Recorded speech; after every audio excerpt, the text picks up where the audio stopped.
The hidden driver of the Southwest Florida real estate market. This is Jeff Dumbarello. I'm the director of the Southwest Florida Real Estate Association and the broker of Steelbridge Realty, here to share some knowledge with you. Understanding trends. Everybody talks about trends, but what exactly really is a trend? The verb version of a trend is to have a general tendency, set of events, conditions, or opinions. The noun definition: the general or prevailing tendency or course of events.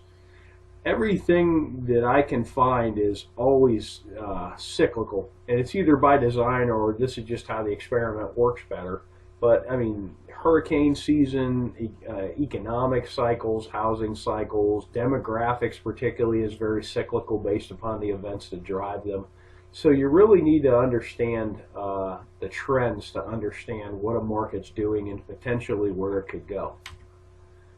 The base driver of the Southwest Florida market is retirees. They really are a base driver and a somewhat hidden driver. If you're not working or living in a retirement-based area, you tend not to notice it. If you live in some areas of particularly, say, South Fort Myers and some of the younger neighborhoods, you really wouldn't know retirees are base drivers because everybody around you is 40 with 3 kids. But a retiree is a person who's retired from a working or professional career. In-migrating retirees, spending initiates growth. When they come here, their first 2 years is very, very fruitful for our economy. They generally get some housing.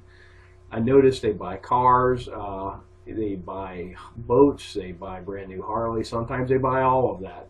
Furniture. The first 2 years, there's a great study from the University of Arkansas. It's an older study, but it really showed some neat effects of, especially the first couple of years, of retirees spending and how it affects the economy.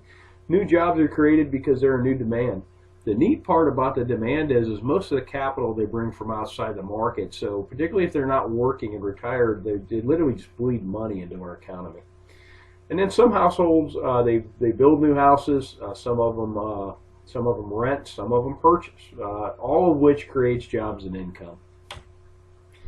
How do you check this? Well, the U.S. Census. It's an official enumeration of population. They've been doing it for a very long time.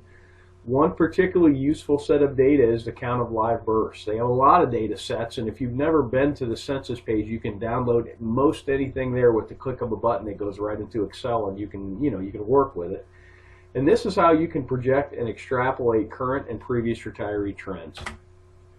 How do we know this to be valid? Through analysis, it's been determined that 62 years of age appears to be the age to trend. I have trended ages 55 all the way to ages 70 against our sales counts.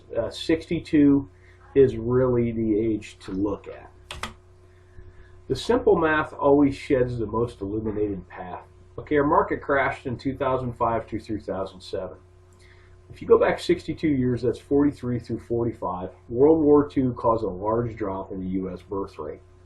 Lo and behold, 62 years later, all the retirement centers in this country crashed first. When the bubble blew, it was Florida, Arizona, and Nevada, Las Vegas that blew first, and those were heavy retiree pockets, and that's what popped the bubble. Take a look at the last cycle. Here's our sales counts, and here's the live births. Charted against one another. Now bear in mind, when the market blew up, everybody pulled back, but what's neat is when the market started to tick up again, it perfectly coincides with the retirees.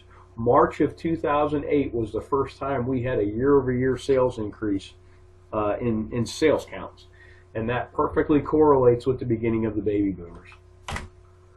Notes on the last cycle. You really have to understand the last cycle initially formed out of growth from retirees and then turned into a full-blown leverage-induced mania from 2004 to 2006.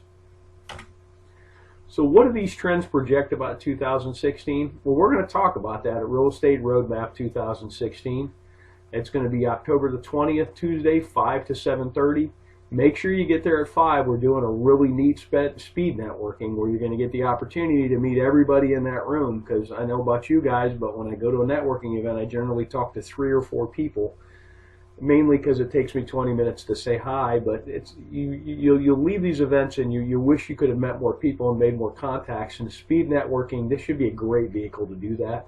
It's at the marina at Edison Ford. And there's a link to this below this video if you have any questions. Thanks for watching. I hope this information is useful to you, and make it a great day.